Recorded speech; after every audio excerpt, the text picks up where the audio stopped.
গুৱাহাটী হাইকোৰ্টত এখন জামিন আবেদন ফাইল কৰিছিলে। কেছটো নম্বৰ হৈছে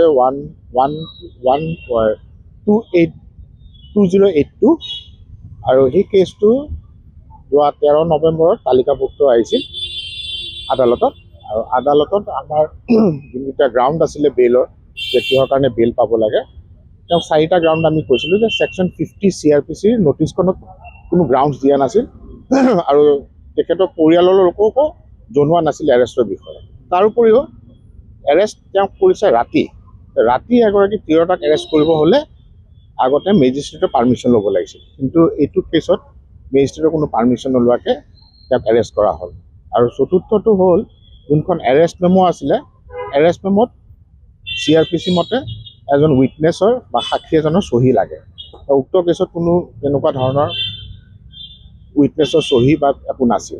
আৰু মহামান্য উচ্চ ন্যায়ালয়ে দুয়োপক্ষক শুনাৰ পিছত বেইলটো দিছে।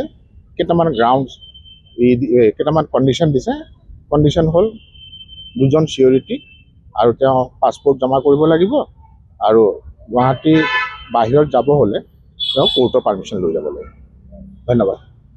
আৰু এটা কথা, আৰক্ষীয়ে যেনেধৰণৰ চাৰ্জশ্বিট দিছিলে, সেই চাৰ্জশ্বিটত তেওঁৰ বিৰুদ্ধে যিবোৰ তথ্য দিছিলে সেইবোৰ কিমান আচলতে জেনুইন আছিলে, কিমান একচেপ্টেবল আছিল? আৰক্ষীয়ে এই কেছটো আফটাৰ ইনভেষ্টিগেশ্যন চাৰ্জশ্বিট ফাইল কৰিলে আৰু কেছটো ট্ৰায়েল চলি আছে। তাতে 74 নাম্বাৰ্ছ অফ উইটনেছেছ আছে, কিন্তু আজি ডেটলৈকে খালি 15জনহে সাক্ষী গ্ৰহণ কৰা হৈছে।